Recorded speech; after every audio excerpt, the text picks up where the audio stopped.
থেকে আপনার কপালিত সংশোধিত আকারে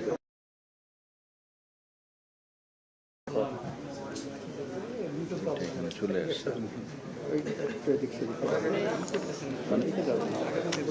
ঠিক আছে, শুরু করে দেন। বিসমিল্লাহির রহমানির রহিম। প্রিয় সাংবাদিক বন্ধুগণ,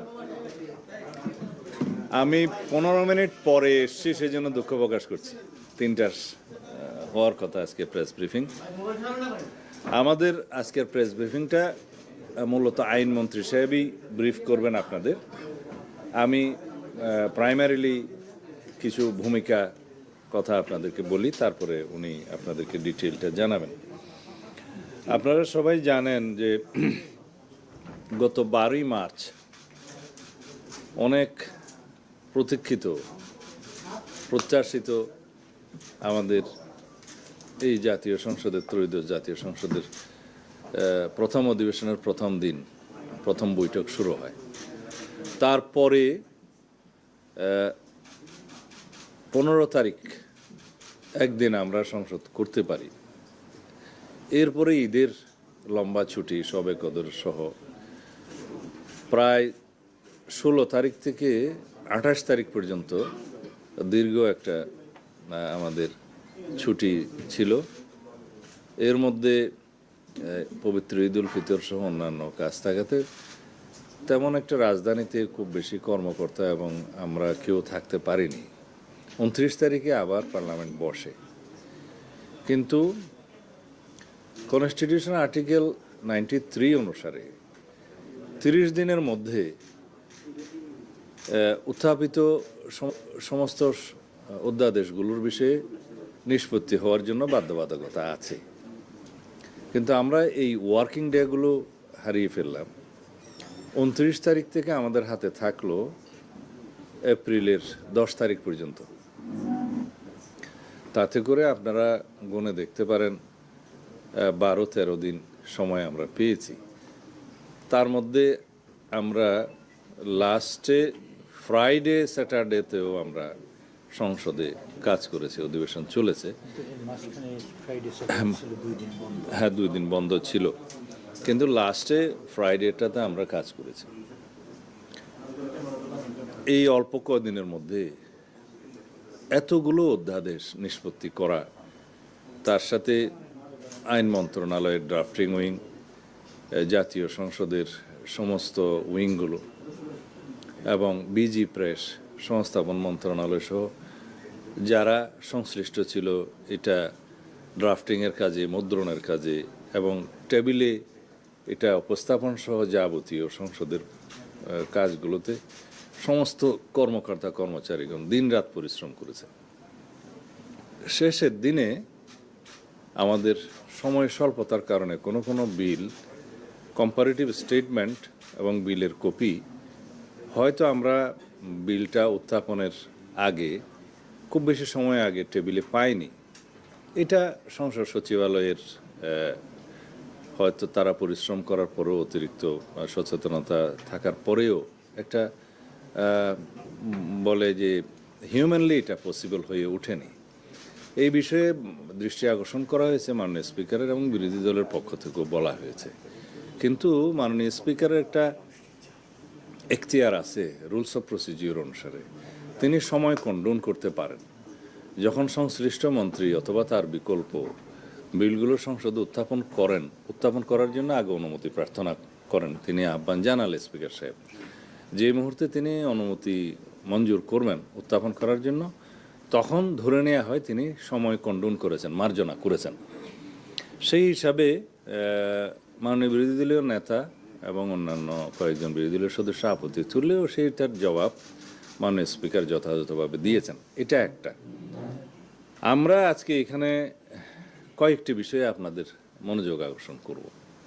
এক হচ্ছে, বেশ কয়েকবার জাতীয় সংসদের অধিবেশন থেকে অবশ্যই বিধি মোতাবেক বিরোধী দলীয় মাননীয় নেতা এবং অন্যান্য সদস্যগণ তারা ওয়াক আউট করেছেন বিভিন্ন ইস্যুতে। এটা পার্লামেন্টারি কালচার অনুসারে তারা করতেই পারেন বিধি মোতাবেক।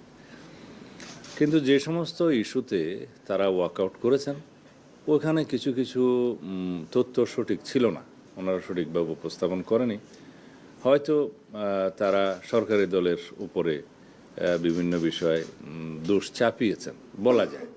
সেই বিষয়গুলো আমরা তাৎক্ষণিকভাবে যতটুকু অ্যাড্রেস করা দরকার পার্লামেন্টে সেইটুকুন আমরা অ্যাড্রেস করেছি।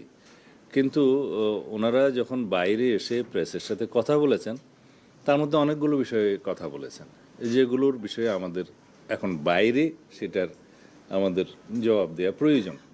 তা না হলে আমরা অনেকটা আপনাদের কাছে, মিডিয়ার কাছে, জাতির কাছে আমরা হয়তো আমাদের বিষয়টা পরিষ্কারভাবে তুলে ধরতে পারবো না। সেই জন্য আজকের এই প্রেস ব্রিফিং। এই অর্ডিন্যান্সগুলোর বিষয়ে আমাদের মাননীয় আইনমন্ত্রী কথা বলবেন। আমরা 133টি অর্ডিন্যান্স আর্টিকেল 93 অনুসারে পার্লামেন্টের প্রথম বৈঠকে আমরা প্রথমে এগুলো উপস্থাপন করেছি, যেটা সাংবিধানিক বাধ্যবাধকতা উপস্থাপন করার। তার মধ্যে 4টা বিষয় থাকে। হয় 30 দিনের মধ্যে এগুলো অনুমোদন করতে হবে, অথবা অননুমোদন করতে হবে, অথবা এগুলো বিল আকারে অথবা সংশোধিত আকারে আমাদেরকে সেটা পার্লামেন্টে তুলে স্ব মন্ত্রণালয়ের যে সমস্ত অর্ডিন্যান্সগুলো জারি করা হয়েছিল সেগুলো আইনে পরিণত করতে হবে।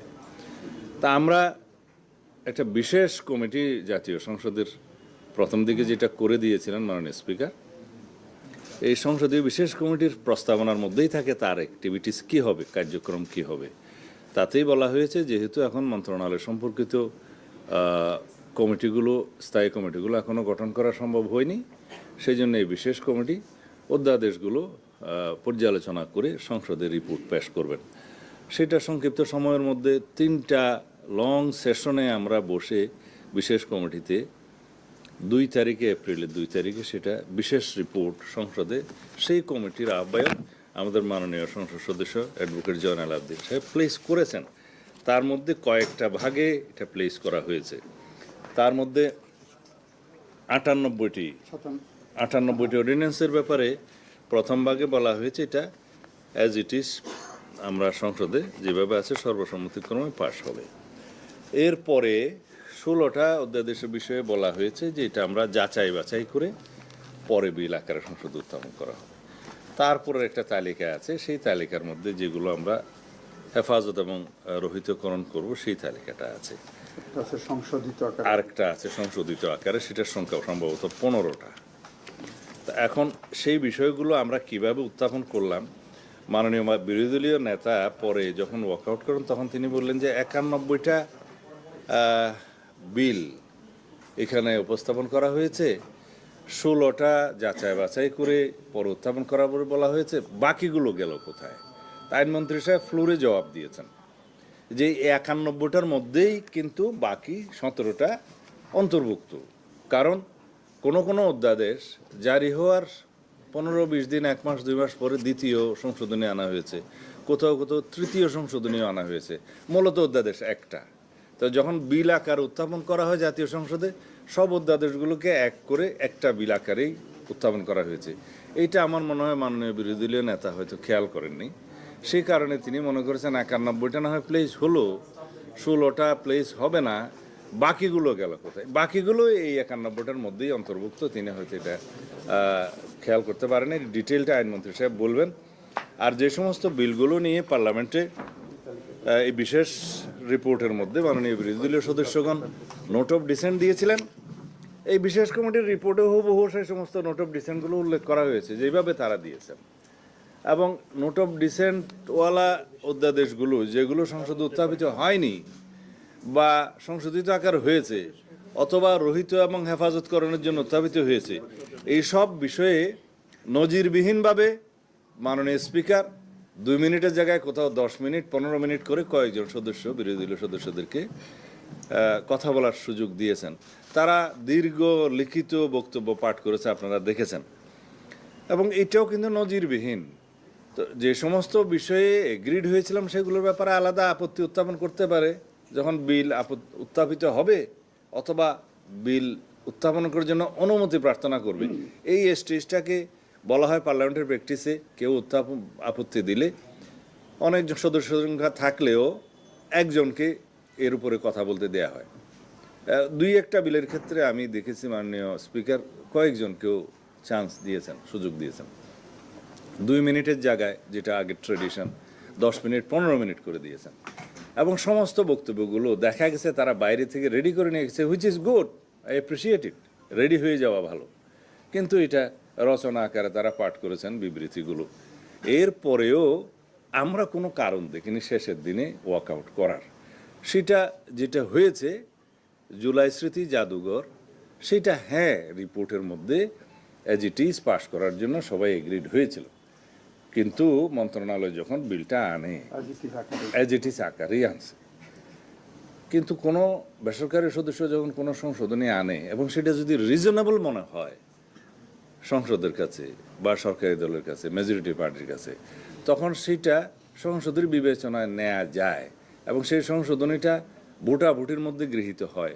হ্যাঁ, এখানে তারা আপত্তি দিয়েছেন, তারা কিন্তু কোনো সংশোধনী এনে তারপর আপত্তিটা দিতে পারতেন, তারপরেও তাদেরকে কথা বলার সুযোগ দেওয়া হয়েছে। বিষয়টা হচ্ছে জুলাই স্মৃতি জাদুঘরের নিয়ন্ত্রণ মন্ত্রণালয়ে থাকবে না কোনো মন্ত্রণালয়ের বাইরে বেসরকারি লোক থাকবে। কিউরেটর কে হবে সেটার বিষয়ে বলা নেই, যদিও তিনি এখন বেসরকারি বাইরের মন্ত্রণালয়ের বাইরের একজন বিশিষ্ট ব্যক্তি। কিন্তু সেই আইনে অবসর গ্রহণের বিষয়টা বা পদত্যাগের বিষয়টা যেভাবে বলা হয়েছে, সেই ব্যক্তি স্বেচ্ছায় পদত্যাগ না করলে রোজ কিয়ামত পর্যন্ত তাকে সরানোর কোনো সুযোগ ওই আইনে রাখা হয় নাই। সেই জন্য বলা হয়েছে আইদার তিনি সরকারের কাছে পদত্যাগ করবেন, অথবা কোনো কারণে যদি সরকার রিজনেবলি মনে করে যে তাকে অপসারণ করা দরকার, সেই সুযোগটা সরকারের কাছে আছে। তখন এই বিষয়ে কথা আমরা আরও বলতে পারতাম। আমরা লিডার অফ দি হাউসের অনুমতি নিয়ে এবং আইনমন্ত্রী সাহেব যথাযথভাবে ফ্লোরে বলেছেন যে আমরা এরপরেও এটা আরও সংশোধিত আকারে বিল আনতে পারি পরের সেশনে, তার আগে আমরা আলাপ আলোচনা করব, আপনাদের বক্তব্য শুনবো, এবং এটা আমরা প্রতিশ্রুতি দিচ্ছি যে এই বিষয়ে আমরা সবাই মিলে আলোচনা করে একটা নতুন বিল আবার আনতে পারি। সেটা তো একটা উত্তম প্রস্তাব। তা এখন সেই বিষয়গুলো রিজনেবলি তারা বিবেচনা না করে এবং ওখানে আবার নির্বাচনের কিছু ইস্যু তুলে এবং অন্যান্য অপ্রাসঙ্গিক কিছু বক্তব্য তুলে তারা যে কয়েকবার ওয়াকআউট করেছেন, সেই বিষয়গুলো আমার মনে হয় যে যৌক্তিক হয়নি।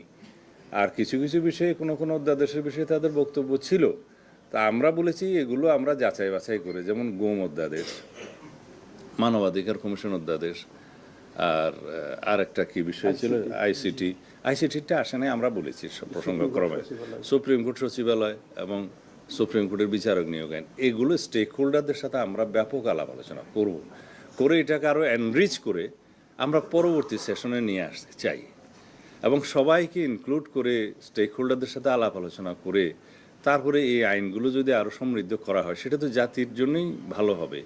আর এমন না যে ওখানে এমন এই অধ্যাদেশগুলো অ্যাজ ইট ইজ পাশ করে দিলে যে এখনই এগুলো শুদ্ধ আইন হচ্ছে, তা নয়। কারণ আমরা যদি এররগুলো রেখে এই আইনগুলো রেখে দিই, তাহলে গুম কমিশনের যে এখতিয়ারটা দেওয়া হয়েছে, তাতে করে যারা গুমের শিকার তারাই অবিচারের শিকার হবেন। আমি নিজে গুমের শিকার। আমরা চাচ্ছি এই গুম কমিশনটা এমনভাবে আমরা করি যাতে তার ফাংশনটাও ঠিক থাকবে এবং গুমের শিকার যারা হবেন তারাও যেন এমন একটা আদালতে ন্যায় বিচার পায় যেটার এখতিয়ার বর্তমান আইসিটি কোর্ট কিন্তু হাইকোর্ট ডিভিশনের এখতিয়ার সম্পন্ন একটা আদালত। এখন তারাও ওই আইনে যেটা সাজেস্ট করছে সেটা জয়েন্ট জাজ, অ্যাডিশনাল ডিস্ট্রিক্ট জাজ। আর তারও একটা বিষয় আছে, তদন্তের বিষয় আছে, মানবাধিকার কমিশন তদন্ত করবে। এখন আইসিটি কোর্টের যে প্রসিকিউশন টিম এবং তদন্ত সংস্থা, এইটার মানটা অনেক উঁচু এবং তার লজিস্টিক সাপোর্ট সবসহ অনেক বেশি। যদি আমরা মানবাধিকার কমিশনের কাছে একটা তদন্তের জন্য দিই বা গুম কমিশনের কাছে একটা তদন্ত দিই, তো এইটা কিন্তু মাল্টিপ্লিসিটি অফ ইনভেস্টিগেশন এজেন্সিস হবে, বিভিন্ন রকমের রিপোর্ট আসবে, আসামিরা বেনিফিট হবে, সময় ক্ষেপণ হবে। এগুলো আমরা মাথায় রেখেই আমরা এই আইনগুলো করছি। কিন্তু ইন্টারিম গভর্নমেন্টের সময় আমি তাদেরকে দোষ দেব না। কেউ কেউ নিজেদের প্রোভাইড করার জন্য তাড়াহুড়ো করে এই মানবাধিকার কমিশন এবং গুম অধ্যাদেশ এগুলো করে ফেলেছে। আমরা দোষ দিতে চাই না। 10 বছর একটা গভর্নমেন্টের বয়স, হয়তো তাড়াহুড়োর মধ্যে এগুলো ওনারা করতে চেয়েছেন, সেই জন্য কিছু কিছু ভুলভ্রান্তি থাকতেই পারে। তা এখন তো একটা রেগুলার গভর্নমেন্ট, পলিটিক্যাল গভর্নমেন্ট, এখন অনেক সময় আছে আমরা আলাপ আলোচনা করে এই গুম অধ্যাদেশগুলো, মানে গুম কমিশনগুলো, মানবাধিকার কমিশন এবং আইসিডি অ্যাক্ট, এগুলো সিমিলারিটিস রেখে আমরা যাতে গুমের শিকার যদি কেউ হন বা অতীতে যারা হয়েছে তাদের জন্য যদি ন্যায় বিচার এবং সর্বোচ্চ ন্যায় বিচার নিশ্চিত করতে পারি, তাহলে সেটাই কি ভালো না? এবং সেই জন্য আমাদের একটু সময় দরকার। এখন এই বিষয়গুলো মাথায় রেখে আমরা কথা বলেছি, কিন্তু বিরোধী দলের সদস্যরা এই জিনিসগুলোকে রাজনীতিকীকরণ করেছেন, আমরা যেটা করতে চাই না। আমার মনে হয় আমি যথেষ্ট বলেছি। এবার আইনমন্ত্রী সাহেব, আপনি যা কিছু বলতেছেন ইন ডিটেল তথ্যসহ বলতে পারেন, এরপর আপনারা কোয়েশ্চেন করলে আমরা কথা বলবো। ধন্যবাদ। ইতিমধ্যে মাননীয় স্বরাষ্ট্রমন্ত্রী আপনাদের সামনে আসলে ডিটেলস বলে ফেলেছেন। আমার বলার মতো খুব বেশি নাই, সব আছে, শুধু কয়েকটা জায়গা বলি। 133টা অধ্যাদেশ, 133টা অধ্যাদেশের মধ্যে আমরা যেটা আপনাদের সামনে বলতে চাচ্ছি, 97টা অধ্যাদেশ হুবহু যেভাবে অধ্যাদেশ ছিল সেইভাবে পাশ হয়েছে। 13টি অধ্যাদেশকে আমরা সংশোধিত আকারে পাশ করেছি, ছোটোখাটো সংশোধন এখানে এনে। 7টি অধ্যাদেশকে আমরা রহিতকরণে হেফাজত করে পাশ করেছি, আর 16টি অধ্যাদেশকে আমরা উপস্থাপন করি নাই। এটা হলো 133টা অধ্যাদেশের স্ট্যাটাস। তার মধ্যে 97, 13 এবং 7 এই 110টি অধ্যাদেশকেই বিল আকারে উপস্থাপন করতে হয়েছে, এবং 91টি বিলের মাধ্যমে এই 110টি আইন সংসদে উপস্থাপিত হয়েছে, এবং সংসদে এই 91টি বিল পাশ করা হয়েছে। অন্যান্য বিলের ব্যাপারে আমরা যেটা বলেছি, অধিকতর যাচাই বাছাই করা প্রয়োজন। আমরা যে কয়েকটি 7টি অধ্যাদেশে রহিতকরণ হেফাজত বিল করা হয়েছে, তার মধ্যে আপনাদের উদাহরণ হিসেবে বলি, যেমন মানবাধিকার কমিশন আইন, সুপ্রিম কোর্টের বিচারক নিয়োগ আইন এবং সুপ্রিম কোর্ট সচিবালয় আইন। এই 3টা আইনেরই আমরা একটা আইন যখন বিল আকারে দেই, তখন একটা প্রিএম্বল থাকে আইনের, যে আইনটা কেন আমরা দিচ্ছি, সেখানে একটা কারণ সম্বলিত বিবৃতি দিতে হয়, সেটা কেন দিচ্ছি। এই বিলগুলোর মধ্যে ক্লিয়ারলি আমরা বলেছি, যেমন জাতীয় মানবাধিকার কমিশন অধ্যাদেশের বিলে বলেছি, যেহেতু জাতীয় মানবাধিকার কমিশন অধ্যাদেশ 2025-এর বিষয়ে সংশ্লিষ্ট স্টেক হোল্ডারদের সহিত অধিকতর পরামর্শ যাচাই বাছাই করা প্রয়োজন। আমরা সুপ্রিম কোর্টের বিচারক নিয়োগ অধ্যাদেশেও বলেছি, যেহেতু সুপ্রিম কোর্টের বিচারক নিয়োগ অধ্যাদেশ 2025-এর বিধানাবলী অধিকতর যাচাই বাছাই করা প্রয়োজন। এবং সুপ্রিম কোর্ট সচিবালয়ের বিষয়েও বলেছি, যেহেতু সুপ্রিম কোর্ট সচিবালয় প্রতিষ্ঠার প্রয়োজনীয়তা বিষয়ে সংশ্লিষ্টদের সহিত অধিকতর পরামর্শ ও যাচাই বাছাই করা প্রয়োজন। আমাদের এখানে কোনো অ্যাম্বিগুইটি রাখি নাই, কোনো অস্বচ্ছতা নাই। আমাদের সংসদের কাছে আইনের মাধ্যমে যখন বিলটা উপস্থাপন করছি, it becomes and it is past, এটা আইনে পরিণত হয়ে যাচ্ছে। রহিতকরণ বিল হলেও এটা কিন্তু আইনে পরিণত হয়ে যাচ্ছে। ওই আইনের অংশই হলো যেটা অধিকতর যাচাই বাছাই করার জন্য আমরা কমিটমেন্ট দিয়েছি পার্লামেন্টের মাধ্যমে গোটা জাতিকে। যারা বলছেন আমরা এটা করি না, এটা বাদ দিয়েছি, এটা তারা বিভ্রান্তি ছড়াচ্ছেন। কারণ আইনের মধ্যে সুনির্দিষ্টভাবে, এই কারণে আমি পার্লামেন্ট উত্তর দিতে যে বলেছিলাম, মাননীয় বিরোধী দলের সংসদ সদস্য সব পড়েছেন, শুধু অতটুকু পড়েননি যতটুকুতে সরকারের স্বচ্ছতা এবং জবাবদিহিতা দেওয়া আছে। আইনের প্রিএম্বলে জেনারেলি বলা থাকে না যে উপস্থাপনা এবং প্রস্তাবনা এবং সংবলিত জায়গায় আমরা দিয়েছি। এটা হলো আমাদের স্বচ্ছতার জায়গা।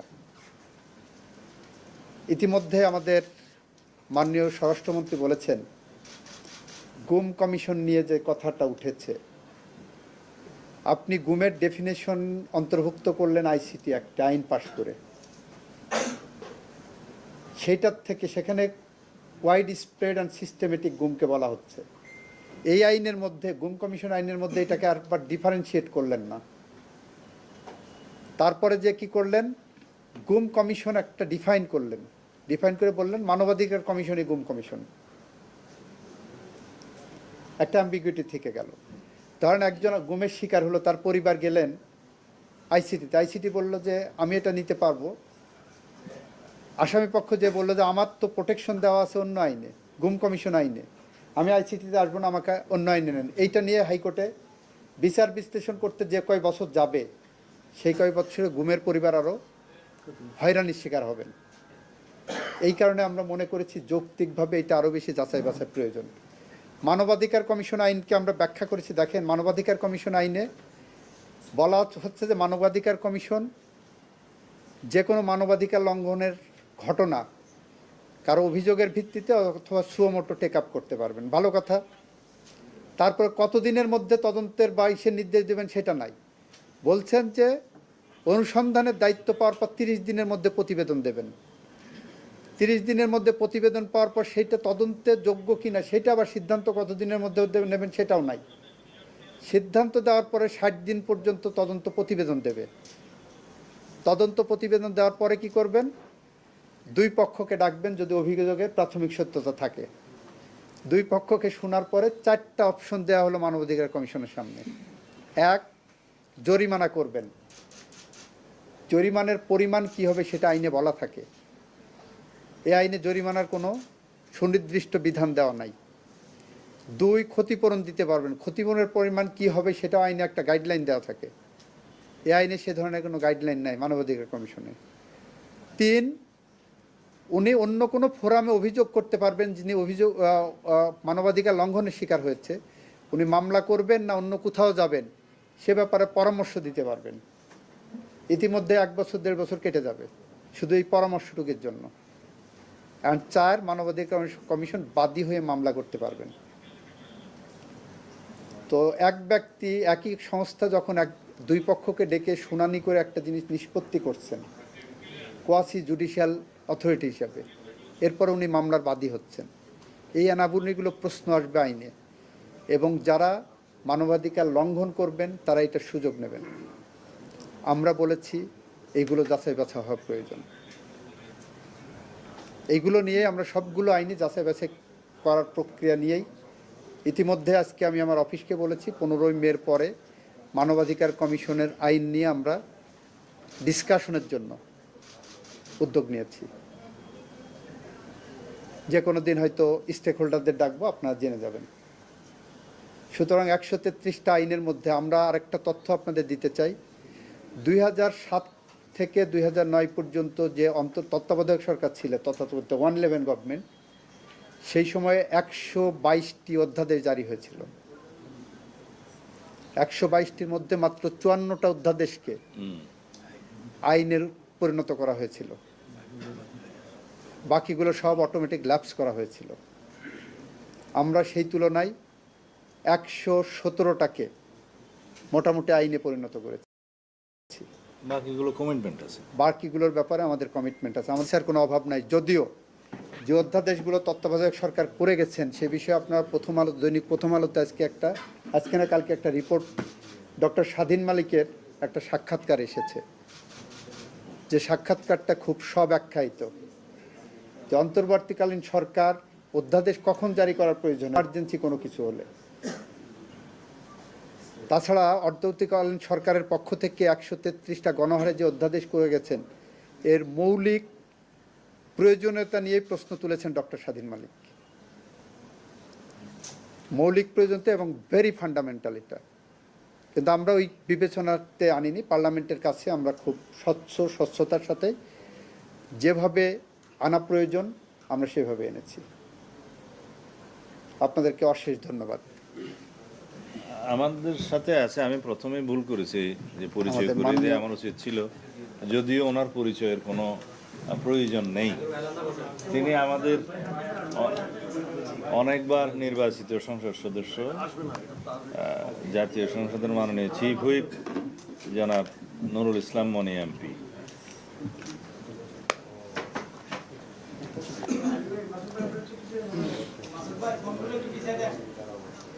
আসসালামু আলাইকুম রহমতুল্লাহ বরকাতুহ। আজকের এখানে আপনারা বিস্তারিত শুনেছেন আমাদের মাননীয় স্বরাষ্ট্রমন্ত্রীর মুখ থেকে এবং মাননীয় আইনমন্ত্রীর মুখ থেকে। আপনাদের একটি সদিচ্ছার ব্যাখ্যা আমি দিতে চাই ছোট্ট করে। আমরা 12 তারিখে আমাদের কম্পালশনটা হলো এই যে আমাদের সকল বিল আইনে পরিণত করি অথবা ল্যাপস করে যাই কিছু করি না কেন তার সময় হলো 30 দিন এবং 93 বিধি অনুযায়ী আর্টিকেল অনুযায়ী সংবিধানে আমাদের 30 দিনের মধ্যে যে বাধ্যবাধকতা আছে সেটা আমাদের বাস্তবায়ন করতে হবে। আপনাদের বোঝাতে বলতে চাই এটুকু, আপনাদের নিজেদের ইয়ে দিয়ে বুঝবেন, আপনারা নিজেদের ইয়ে দিয়ে, সেটা হলো এই 12 তারিখে আমরা পার্লামেন্ট বসেছি। 12 তারিখে আমরা পার্লামেন্টের সকল প্রেস করেছি। তারপর 13 তারিখ এবং মানে বিশ্ব শুক্রবার এবং শনিবার দুদিনে আমরা কোনো কাজ করতে পারি না। 15 তারিখে আবার পার্লামেন্ট বসছে। 16 তারিখে সবে কদার আমরা 16 তারিখ থেকে 29 তারিখ পর্যন্ত পার্লামেন্ট বন্ধ ছিল। তো আমরা পার্লামেন্টের প্রথম 15 দিন মূলত কোনো কাজই করতে পারিনি, কিন্তু প্রথম দিনই আমরা যে কাজটা করেছি সেটা বিশেষ কমিটি তৈরি করেছি যাতে পার্লামেন্টের এই মানে অধ্যাদেশগুলা বা যাচাই বাছাই করে একটা রিপোর্ট তৈরি করতে পারে। এর মধ্যে এই রিপোর্ট তৈরি করার জন্য বন্ধের মধ্যেও ঈদ সামনে রেখেও আমাদের মাননীয় সংসদ সদস্যবৃন্দ, বিশেষ করে আমাদের স্বরাষ্ট্রমন্ত্রী মহোদয় এবং আইনমন্ত্রী মহোদয় এবং অন্যান্য যারা আছেন তারা সবাই মিলে এর মধ্যে 3টা মিটিং করেছেন। 3টে মিটিংয়ে মাননীয় বিরোধী দলীয় নেতৃবৃন্দের পক্ষ থেকে একটা আবেদন ছিল, এরকমের অনুরোধ ছিল যে আমরা যদি তাদের আইনজ্ঞ আরেকজন সাথে নিই, কিন্তু আমাদের বিধি কাভার না করা সত্ত্বেও আমাদের সভাপতি মহোদয়ের অনুরোধে এবং মানে তাকে অনুরোধ করেছি আমি ব্যক্তিগতভাবে এবং আমি মাননীয় স্পিকারের অনুমতি নিয়ে আরেকজনকে আমরা এখানে আইন বিশেষজ্ঞ তাদের এখানে সংশ্লিষ্ট করেছি। ওখানে সিদ্ধান্ত হয়েছে আমরা কতগুলো বিল ইউনিয়নিমাসলি অ্যাকসেপ্ট করব, আর সিদ্ধান্ত হয়েছে আমরা কতগুলো বিল ডেফার করব সবকিছু। এই যে সিদ্ধান্তটা আমরা কাগজে দিয়েছি, এটা দিয়েছি 2 তারিখে। এর মধ্যেও কিন্তু শুক্রবার আর শনিবার ছিল। আচ্ছা, 2 তারিখের পরে আমরা যখন বিল দিয়েছি 3 তারিখ 4 তারিখ আপনারা দেখবেন শুক্রবার শনিবার, আপনারা খেয়াল করে দেখবেন আমরা মূলত সেশনে বসেছি 5 তারিখ থেকে। 5 তারিখ থেকে 10 তারিখ, এই 5টা দিনের মধ্যে আমাদের সকল বিলগুলা পাস করাতে হয়েছে, যেগুলো পাস করিয়েছি আমরা। স্বাধীনতার পরে এই প্রথম এত বড় একটা ঝড়ঝাপটা গেছে, এটা আমরা 30 দিন সময় পেলে 25 দিন, বিশেষ করে 20 দিন সময় পেলে আমরা এই কাজটা করতে পারতাম। যে কাজটা যে কাজটা আমরা করতে পারিনি তা হলেই আমরা খুব আন্তরিকভাবে চেয়েছি বিরোধী দলীয় মাননীয় বন্ধুগণ বা সদস্যবৃন্দ তারা যেন পার্টিসিপেট করতে পারে, কিন্তু সময় এতই কম্পালশন ছিল, এতই বাধ্যবাধকতা ছিল যে আমরা আর পারিনি। এবং না পারার কারণে আমরা যে কাজটা করেছি সেটা হলো রুলস অফ প্রসিডিউরে যে জিনিস নেই সেই জিনিসও আমরা করেছি তাদের জন্য। এরকমের যে আমরা মাননীয় প্রত্যেকটা বিলের উপরে কেউ যদি নোট অফ ডিসেন্ট দেয় মানে পার্লামেন্টে, অথবা কেউ যদি সংশোধনী দেয়, সেই ক্ষেত্রে তার সকল বক্তব্য 2 মিনিটের মধ্যে বলতে হয়। এটা হলো আমাদের আইন, আপনারা শুনেছেন বহুবার, আপনাদের এই অভিজ্ঞতা আছে। আমাদের মাননীয় স্পিকার কাউকে তারা আলোচনা করার জন্য 10 মিনিট মতো সময় দিয়েছেন, বেশিও দিয়েছেন। আমরা মাননীয় মন্ত্রীও বলেছেন যে ঠিক আছে আরো 5 মিনিট আমার বন্ধুদের সময় বাড়িয়ে যায় বক্তব্য রাখার পরে। এই যে উদারতা আমরা দেখিয়েছি, তার আমরা বলি না যে আপনারা এই উদারতার মূল্য দিন, কিন্তু হিউম্যানলি এটা পসিবল কিনা এটা আপনাদের বোঝাতে চাই। এইভাবে কোনো বিল আছে 90 পৃষ্ঠা 90 পাতা না, কিন্তু এটা 900 কপি করতে হয়েছে। 117টা 133টে বিলের আমাদের 900 কপি করে করতে হয়েছে। সেটা পার্লামেন্টে আবার এমপিদের জন্য অর্ডার অফ দ্য ডে তৈরি করতে হয়েছে, সেটা সার্ভ করতে হয়েছে। আমি সিনসিয়ারলি বলি, আপনার বোঝার জন্য বলি যে আমি ওই 5 দিনে আমি 4 রাত তো ঘুমাইনি, আমি নিজে একেবারেই ঘুমাইনি, নির্ঘুম রাত কাটিয়েছি। একদিন ঘুমের ওষুধ খাওয়ার পরেও ঘুমোতে পারিনি, মানে এই বিল করবো কি, এত বড় বিল স্বাধীনতার পরে আর কখনো হয় না। আমরা ইউনিভার্সিটি কনসেনসাসের ভিত্তিতে আমরা যতগুলো পাস করেছি, বাকিগুলো আলোচনা হওয়ার পরে এই বইতেই রিপোর্ট আসছে 2 তারিখে। আমি বলবো এরকমের যদি মাননীয় বিরোধী দলীয় নেতৃবৃন্দ যদি কোনো আপত্তি উত্থাপন করতে 2 তারিখে বলতেন যে এইগুলো রাখছেন কেন আপনারা অধিগত যাচাই বাছাইয়ের জন্য, পরবর্তী আনলেন কেন, রাখলেন বলতে পারতেন, তা বলে না। সিদ্ধান্তই আমাদের হয়েছে ইউনিভার্সলি যে আমরা এগুলো আনবো। কেন আনবো তার ব্যাখ্যা আমাদের আইনমন্ত্রী মহোদয় দিয়েছেন, এবং সেগুলো আমরা পরবর্তীতে সব নিয়ে আসবো। কারণ আমাদের এই পাশে আজকে স্বরাষ্ট্রমন্ত্রী যিনি বসা, তিনিও বউয়ের একটা অন্যতম বড় শিকার, তিনি নিজেই। আচ্ছা, আমরা ধরুন আপনাদের উপর প্রশ্ন করি গুমের আইনটাকে আমরা খুব হালকা করে দিলাম, আমাদের মাননীয় আইনমন্ত্রী সেটাকে গ্রহণ করবেন? আমরা আইনমন্ত্রী ক্ষতি হোক এরকম কিছু চাইবো? ধরেন আরেকজনের ক্ষতি আমরা চাইলাম, ওনার তো চাইবো। আমাদের ইলিয়াস আলী সাহেব গুম হয়েছেন, আমাদের চৌধুরী আলম গুম হয়েছেন, এরকম প্রচুর মানুষ গুম হয়েছেন নাকি? 700 মানুষ গুমের শিকার। আমাদের 700 মানুষ গুম হয়েছে। আমরা সেখানে আইনটাকে হালকা করবো না সিরিয়াস করবো? আপনাদের মানে বিবেকের কাছে আমি ছেড়ে দিলাম। আমরা এই বিলগুলোকে স্বচ্ছতা মানে আমরা আনতে চাই, যাতে আমরা স্বচ্ছভাবে সবাই পার্টিসিপেট করতে পারি। আরেকটা হলো এই, আচ্ছা ধরুন আমরা বিলগুলো সবাই পাস করলাম, কয় তারিখের মধ্যে? 10 তারিখ রাতে 12টার মধ্যে আমরা পাস করলাম। এই বিলে কোনো আলোচনা করার কোনো সুযোগ কারো আছে? থাকতো কিনা? কারো থাকতো না। আমরা সুযোগ তৈরি করে দেওয়ার জন্য তাদের এই বিলগুলো পরবর্তীতে আনবো, এবং সবটাই আনবো বলে এখানে লিখিত আছে, এটা আমাদের কমিটমেন্ট। আমরা আনবো এটা পরিষ্কারভাবে, যাতে আমাদের দেশের উপকার হয়, এই দেশের মানুষের কল্যাণ হয়, এবং আমাদের বিরোধী দলের বন্ধুরা যাতে পার্টিসিপেট করতে পারে। এখানে ভুল ব্যাখ্যা দেওয়ার, বহুল আলোচনা করার কোনো মানে ভুল ব্যাখ্যা আমি বলি না, মানে অপব্যাখ্যার কোনো সুযোগ নেই নেই। আমি আপনাদের কাছে বিনয়ের সাথে অনুরোধ করতে চাই, বিষয়গুলো আপনারা দেখবেন, এবং আমরা আমাদের স্বচ্ছতার জন্য, পরিষ্কার হওয়ার জন্য আরেকবার আপনাদের ডেকেছি এখানে। আপনারা আসছেন এবং আপনারা আমাদের বক্তব্য দুইজন মন্ত্রী মহোদয়ের কাছে শুনলেন, আপনাদের অসংখ্য ধন্যবাদ। আর আপনার যদি কোনো প্রশ্ন থাকে তা আপনারা করতে পারেন। মাননীয় মন্ত্রী, আপনি যে আইনমন্ত্রী বলেছেন যে আপনার আগে মানে 2007-9 যে অন্তর্বর্তী সরকার তারা অধ্যাদেশগুলি করেছিলেন, সেখানে মাত্র আগের সরকার 54টি অনুমোদন করেছেন। আগের সরকার না, আগের পার্লামেন্ট। সেখানে এই পার্লামেন্টের কৃতিত্ব নিঃসন্দেহে বেশি, কিন্তু একটি আশ্চর্যজনক বিষয় যে আগের সরকার ঠিক যেই অধ্যাদেশগুলো বাতিল করেছিল, ঠিক এই বর্তমান সংসদও ঠিক সেই কিছু কিছু অধ্যাদেশ ঠিক ওই অধ্যাদেশগুলোই বাতিল করেছে। যেমন সুপ্রিম কোর্টের পৃথক সচিবালয়, এটিও কিন্তু আগের যে অন্তর্বর্তীকালীন সরকার দায়িত্ব পালন করে গেছেন, তারপরে সংসদ বাতিল করেছেন। তাহলে এখন জনগণের কাছে মানে জনগণ আসলে জনগণকে কি বলা যাবে যে আমরা তাহলে আগের মতোই জনগণ, যে আগের সরকার যেভাবে জনগণকে ভোট বা বাদ দিয়ে যে অধ্যাদেশগুলি মানে পার্থক্যের জায়গাটা হলো, বুঝছি, পার্থক্যের জায়গাটা হলো, আচ্ছা আবেগ, পার্থক্যের জায়গাটা আগে শুনেন, প্রশ্নটা তো শেষ করেছেন। পার্থক্যের জায়গাটা হলো, আগের সরকার কোনো বিল আকারে এনে এই কথা বলেনি যে অধিকতর যাচাই বাছাই করা প্রয়োজন। আমরা বিল আকারে এনে অধিকতর যাচাই বাছাই এবং স্টেক হোল্ডারদের সাথে আলোচনা করে এটা আবার আনবো, এই কমিটমেন্ট দিয়েছি। এটা হলো পার্থক্যের জায়গা। গুম কমিশনের ডেট বলিনি, আপনি সঠিক, গুম কমিশনেরটা বলিনি, মানবাধিকার কমিশনেরটা বলছি। আমরা একটার পর একটা করব, একই সাথে সবগুলো করতে গেলে আবার জগা খিচুড়ি হয়ে যাবে। মাননীয় মন্ত্রী মহোদয়, একটা বিষয় হলো যে বিরোধী দল থেকে বলা হচ্ছে গণভোট সহ যে সমস্ত অধ্যাদেশ পাস করা হয়নি, বিশেষ করে গণভোট, এটা যদি পাস না করা হয় তাহলে তারা আন্দোলনের মাধ্যমে হুমকি দিয়েছে যে আন্দোলনের মাধ্যমে সরকারকে বাধ্য করা হবে এই গণভোটের এই পাস করার জন্য। এ ব্যাপারে আপনাদের প্রতিক্রিয়াটা কি? আইনমন্ত্রী বলতে চাচ্ছেন, আমি বলি। আপনি বলেন। গণভোট অধ্যাদেশ, এই অধ্যাদেশ অনুসারে আরপিও অনুযায়ী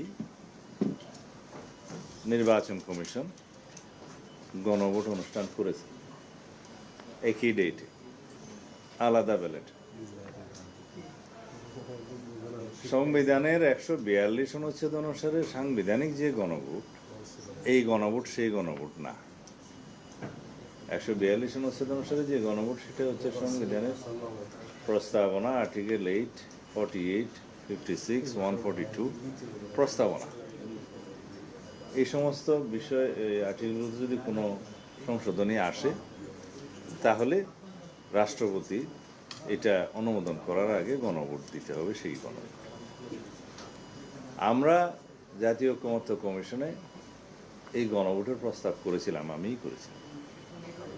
তখন আমরা বলেছিলাম জুলাই জাতীয় সনদ স্বাক্ষরিত হবে। সবাই যখন চাচ্ছে এর আইনগত ভিত্তি কি, আইনগত ভিত্তির জন্য আমরা আর কোনো উপায় দেখিনি।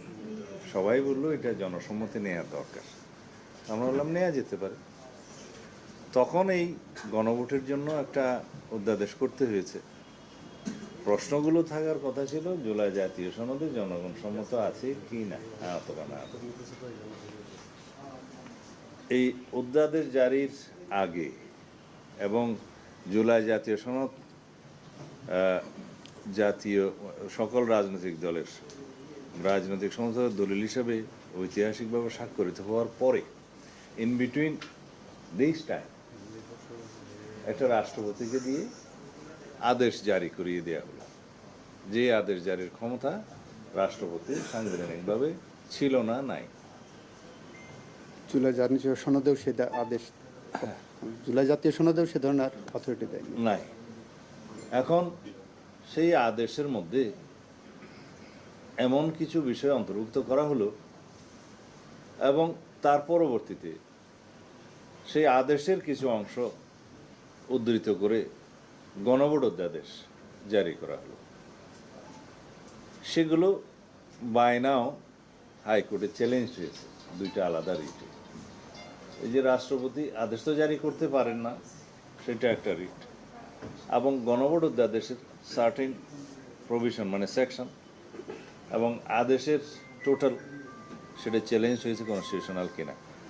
আপনাদের কাছে বলি, অধ্যাদেশের মাধ্যমেও আর্টিকেল 93 অনুসারে রাষ্ট্রপতি এমন কোনো বিধান করতে পারেন না যে বিধানের মাধ্যমে সংবিধানের কোনো ধারা পরিবর্তন হয়ে যায়, টাচ করে। তো সেটা আদেশেও হয়েছে, জাতীয় সনদের বাইরে জুলাই জাতীয় সনদ সংবিধান সংস্কার বাস্তবায়ন আদেশ 2025 নামে যেটা হয়েছে, ওর মধ্যেও সেটা হয়েছে ভায়োলেশন।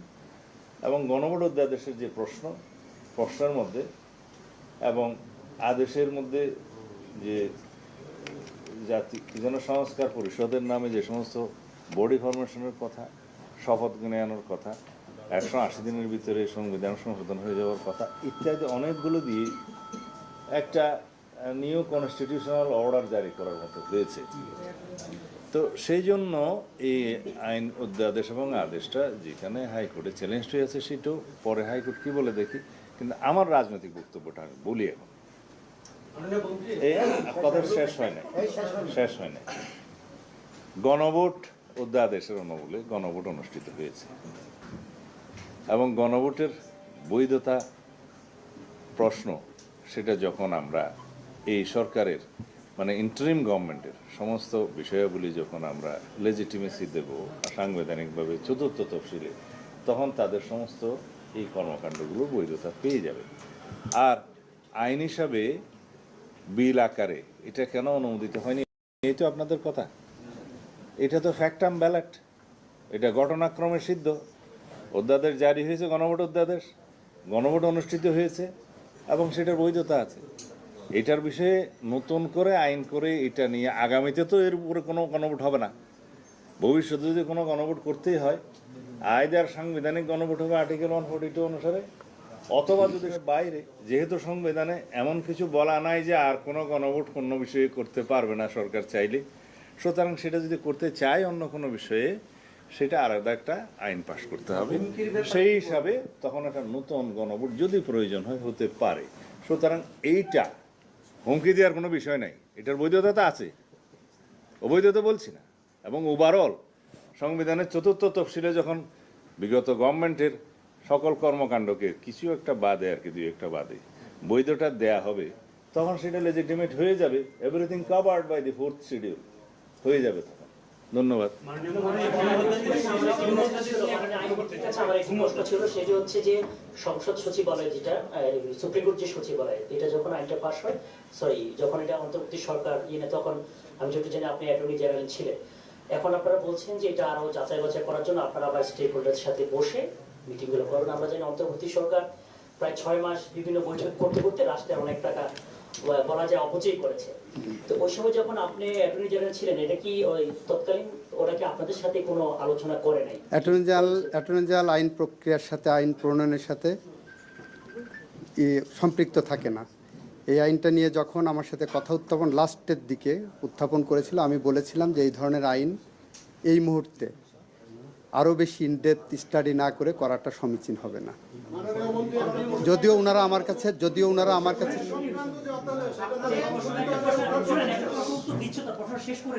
আচ্ছা, আইনমন্ত্রী এই প্রশ্নের উত্তর পার্লামেন্টে দিয়েছে, যে উনি এখন ইলেকটেড এমপি এবং সরকারের আইনমন্ত্রী, আর অ্যাটর্নি জেনারেল হচ্ছে যে সরকারের আইন কর্মকর্তা, প্রধান আইন কর্মকর্তা, মানে রাষ্ট্রের। সেই হিসাবে আইনি পরামর্শ যা দেওয়ার তখন দিয়েছে ক্লায়েন্টকে, সেটার সাথে তো এমপি এবং আইনমন্ত্রীর ভূমিকার সাথে তো কন্ট্রাডিক্ট করা যাবে না। ভূমিকার সাথে আমি কমেন্ট করছি, আমি এটা বলছি যে তৎকালীন সরকার ওনাদের থেকে পরামর্শটা নিয়েছে কিনা অথবা নেয়নি কিনা, পরামর্শ তো দিয়েছে যে এখন করা যাবে না, বললেন তো, এই জিনিসটা আমরা জানতে চাচ্ছিলাম। পরামর্শ দিয়েছে, স্যাটিসফাইড। আচ্ছা, এরপরে হ্যাঁ হ্যাঁ বলেন, রাখে নাই। আপনার প্রশ্নটা বলেন, আপনার প্রশ্নটা বলেন। মাননীয় মন্ত্রী, আমরা বিষয়টি দেখলাম আপনারা 27 জন বিচারকের কাছে ব্যাখ্যা তলব করেছেন এবং বিরোধী পক্ষ থেকে বলা হচ্ছে যে আপনারা এটা ব্যাখ্যা তলব করতে পারেন না। আবার আমরা আরেকটা বিষয়ে দেখলাম যে সুপ্রিম কোর্ট সচিবালয় অধ্যাদেশ যেটা বাতিল করলেন, তখন বলা হলো বিচারকদের নিয়ম করে সরকারের হাতে চলে আসলো। একদিকে বলতেছে সরকারের হাতে আসলো, আবার আপনারা বলতেছে আপনারা ব্যাখ্যা তলব করতে পারেন না। এই বিষয়টা যদি অস্পষ্টতা দূর করতে একটু। প্রথম কথা হলো, যে কয়েকজন বিচারকের বিরুদ্ধে তদন্ত করা শুরু হয়েছে তাদের বিরুদ্ধে সুনির্দিষ্ট 2টা মিসকন্ডাক্ট, সুপ্রিম কোর্টের সার্কুলারের সুনির্দিষ্ট 2টা মিসকন্ডাক্ট আছে। আপনারা যদি ওই শোকজটা পড়ে দেখেন পেয়ে যাবেন। তার একটা হলো, বিচারকরা কোচিং সেন্টারের বিজ্ঞাপন দিচ্ছেন তাদের নাম ব্যবহার করে, যেটা সুপ্রিম কোর্টে নিষিদ্ধ আছে।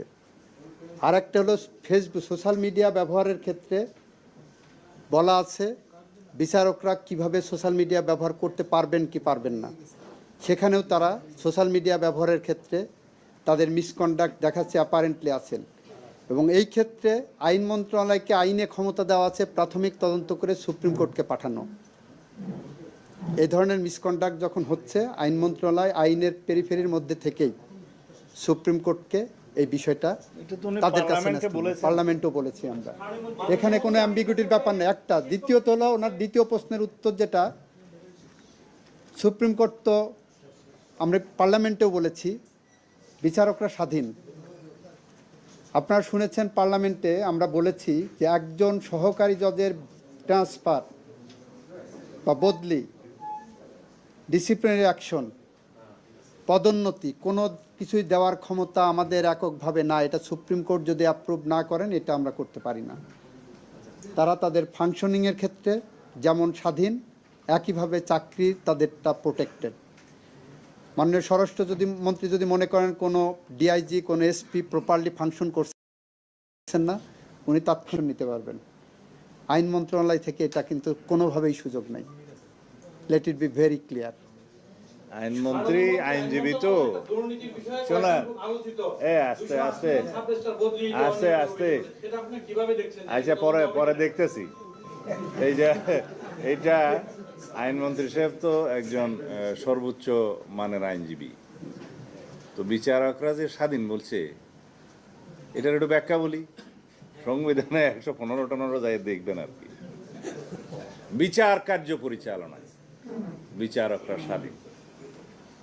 আর কোনো কাজে স্বাধীন বলছে নাকি? আমরা বিচার বিভাগের স্বাধীনতা চাই, কিন্তু এখন যে সমস্ত বিষয়ে আপনারা প্রশ্ন করছেন বা অনেকে বলছে, তাতে করে বিচার বিভাগ যদি সুপার স্বাধীন হয় বা সার্বভৌম হয়, তাহলে কি রাষ্ট্রের কল্যাণ হবে? একটা there must be a harmonious cooperation in between all the organs of the state. এখানে যেন ওভারল্যাপিং না হয়, কেউ কারো যেন বাউন্ডারি ক্রস না করে। সেইটার জন্য আইন সচিব বোধহয় দুঃখ প্রকাশ করতেছে। সেইটার জন্য আমাদেরকে একটা চেক অ্যান্ড ব্যালেন্সড এবং ভেরি ব্যালেন্সড সচিবালয় অধ্যাদেশ সুপ্রিম কোর্টের এবং সুপ্রিম কোর্টের বিচারক নিয়োগ অধ্যাদেশ, এই দুইটা সম্পর্কে খুব ভালো আইন আনতে হবে, সমস্ত স্টেক হোল্ডারদের সাথে আলাপ আলোচনা করে। এই কথাগুলোই বিলের এই যে প্রস্তাবনায় বলা হয়েছে, যেখানে আইনমন্ত্রী রোহিত এবং হেফাজতকরণের বিলটা আনেছেন সেখানে বলা হয়েছে। এবং বিলের ওই যে কারণ সম্বলিত, উদ্দেশ্য কারণ সম্বলিত যে লাস্টে প্যারা থাকে সেখানেও বলা হয়েছে। তা আমাদের অনেক মাননীয় বিরোধী দলের সদস্য প্রস্তাবনা এবং ওই যে উদ্দেশ্য এবং কারণ সম্বলিত প্যারা বাদে বাকিটা পড়ছে। ধন্যবাদ। যাই।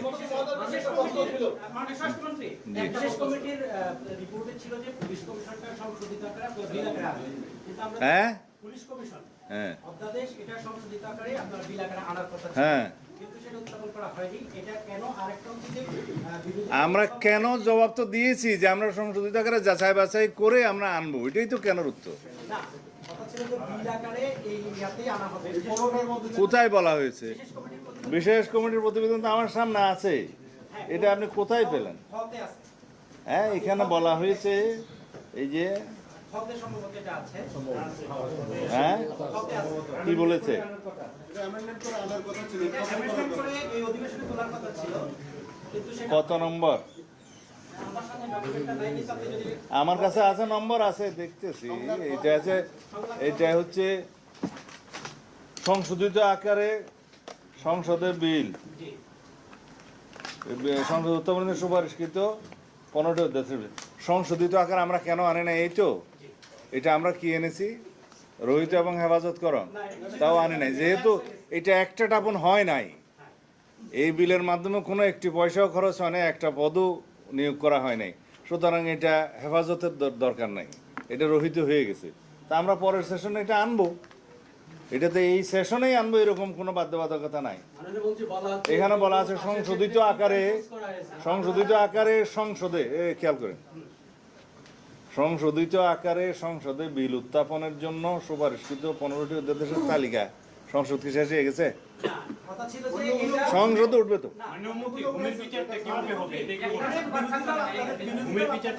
জবাব হয়ে গেছে, আমরা সংশোধিত আকারে সংসদ উত্থাপন করব।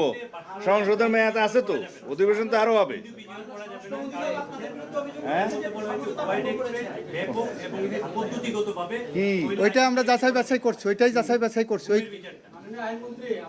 এত আনসার দেওয়ার পরে গুমের বিষয়ে, মানবাধিকার বিষয়ে,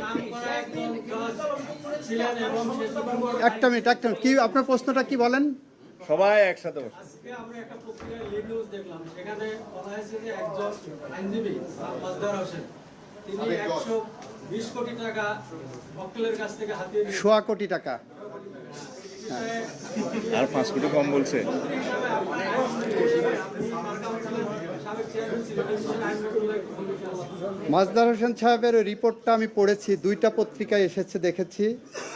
একজন মক্কেল মাজদার হোসেন সাহেবের বিরুদ্ধে সুপ্রিম কোর্ট বারের ভারপ্রাপ্ত সম্পাদক বরাবর লিখিত অভিযোগ করেছেন যে তার কাছ থেকে চেকে 100 কোটি টাকা ঘুষ নিয়েছেন। এবং এই বিষয়ে ওই রিপোর্টেই দেখলাম, সংশ্লিষ্ট রিপোর্টার যখন মাজদার হোসেন সাহেবকে প্রশ্ন করেছেন, উনি তার উত্তর দিয়েছেন। এ বিষয়ে আইন মন্ত্রণালয়ের আপাতত কিছু করণীয় নাই। এটা যদি বার কাউন্সিলে যায়, তার সনদ নিয়ে বার কাউন্সিল বিবেচনা করবেন। এটার সাথে মানি লন্ডারিং ইনভলভড হয়ে গেছে, that is an offence, money laundering offence হয়ে গেছে। এটার সাথে দুর্নীতির অফেন্স জড়িত হয়ে গেছে। এটার সাথে আপনার ইনকাম ট্যাক্স অর্ডিন্যান্সের অ্যাক্টের আন্ডারে এটা একটা অপরাধ হয়ে গেছে। তার ইনকাম ট্যাক্স ফাইলে এই টাকাটা দেখানো হয়েছে কিনা সেটা একটা প্রশ্ন আসবে।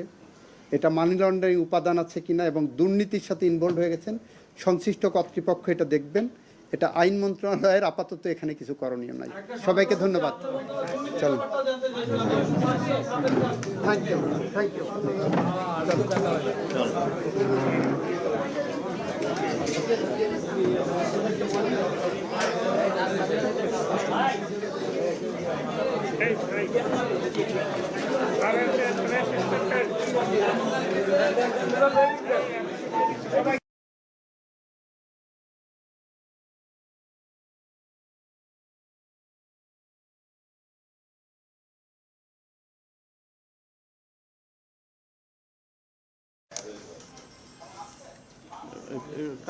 ভাই একটু হেলানে বসেন। হ্যাঁ হ্যাঁ, এদিকে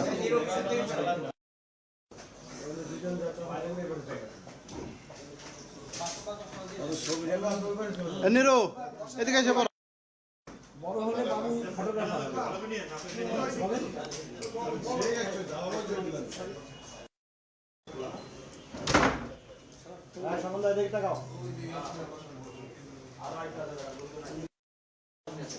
দিনারা পায় গেছে পিছনে, ইয়াসমিনের পাশাপাশি সামনে।